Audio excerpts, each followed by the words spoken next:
The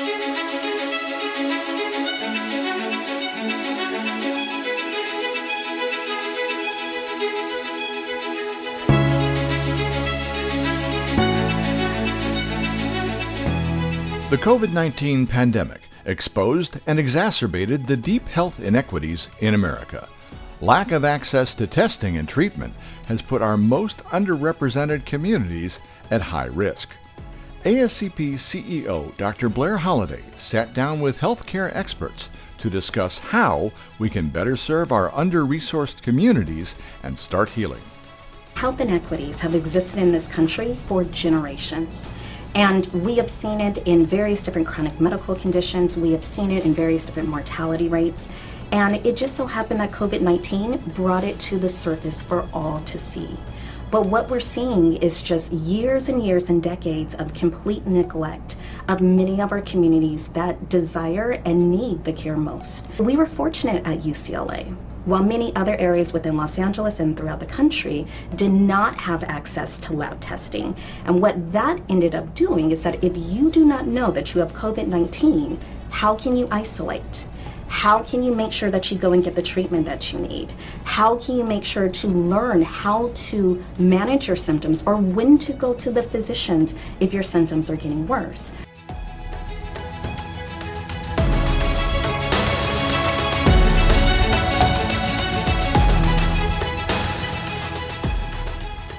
A lot of our lower income communities of color had a much higher exposure rate. Why? Because they're the ones that keep our country going.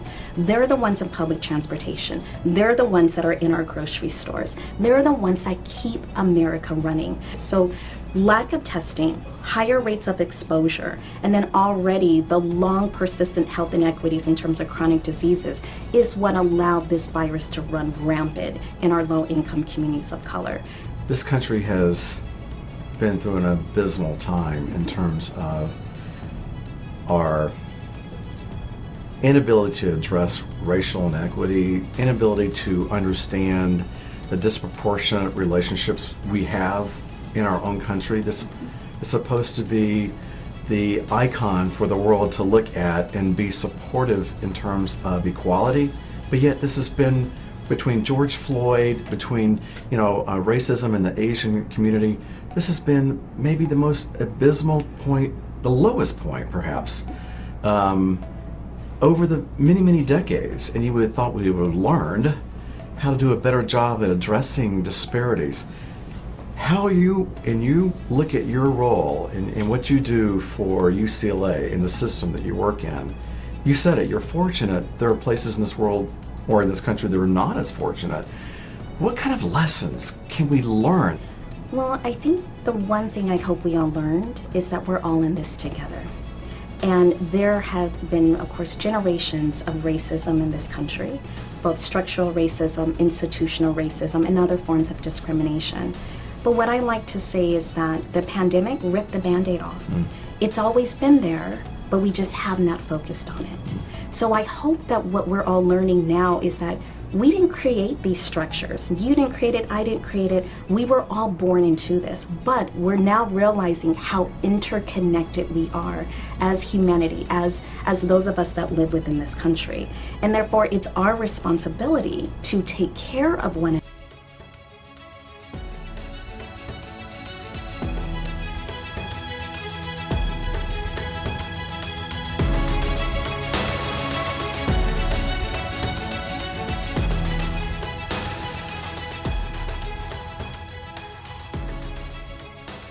Over the course of the past year, while we were in the throes of an atypical time in all of our lives, some of the largest and most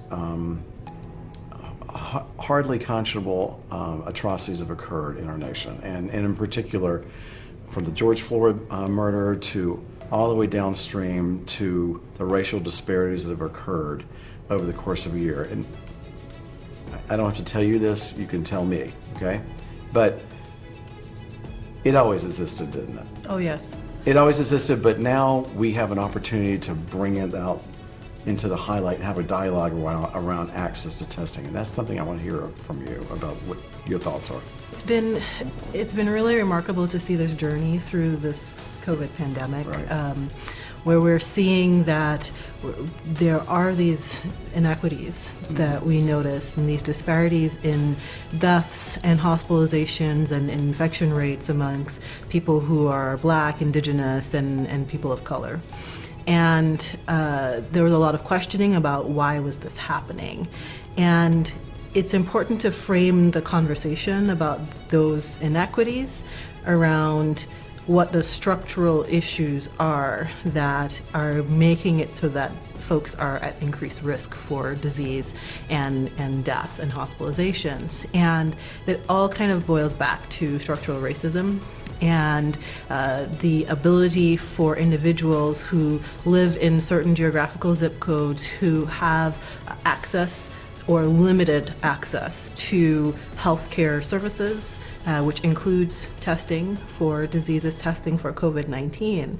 And I think it's important to highlight that this subject has always been around. I mean, this issue of lack of access and, let's just say, call it disparities and inequities in terms of the process map for patients that didn't have, and clearly, you know, as you mentioned, it's a very diverse population, but there was no discussion around parity of diagnostics until COVID, which is interesting to me, even though it did exist, because we can talk about cervical cancer all day long, about that being a major issue, and there's a very large proportion of a population that does not have access to even a basic Pap test. But now here we are dealing with just getting a test, and the death rates are higher, and you know, clearly there's a lot of reasons why, but I do want you to get into the structural conversation. Let's talk about it, and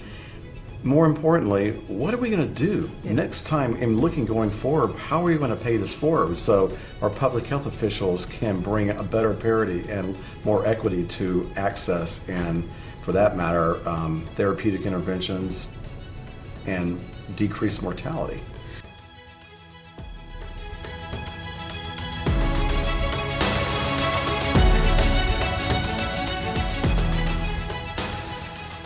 Yeah, so one thing that I would say is that the conversation has been happening. You know, Black and brown scholars and scientists Right. and equity experts have been talking about this for decades, Right. And even with HIV, for example, there are disparities not only in the diagnosis and treatment and continuum of care for Right. HIV, but also with testing. Right.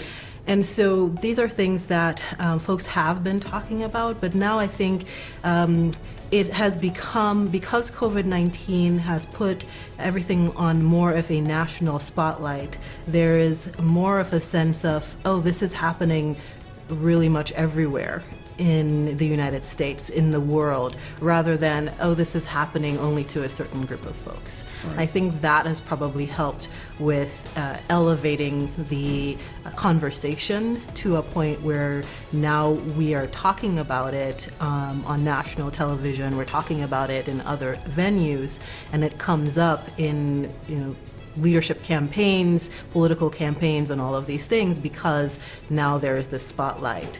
But the questions that need to be asked have to go beyond the why do we have differences in the numbers of people being tested, and to go back to what is preventing folks from being tested in the first place. Perhaps self-collection is one way that we can look at this issue. Another way would be to increase mobile testing units in the same way that many states have done and are also converting to mobile vaccine units now. If people can't get to the places where the testing is, can we bring the testing to them?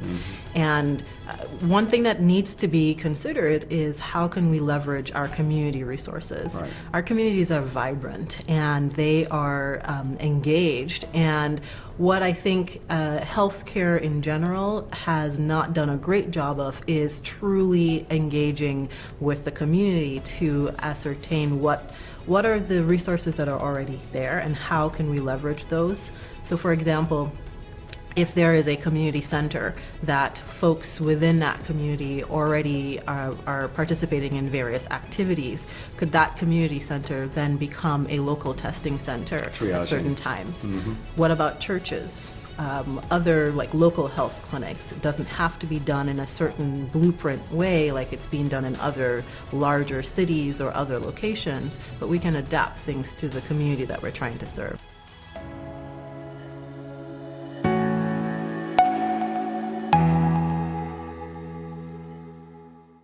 You know, with this last year, we've seen a lot of marches, a lot of political comments about whose lives matter.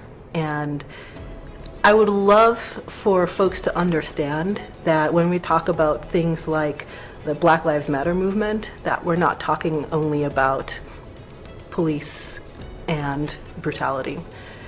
In healthcare, with COVID-19, we have seen how our lives do not matter. And as a physician, as a Black physician, what I want people to know is our lives do matter. And for us to be able to think about this through an equity lens is to finally say that our lives matter.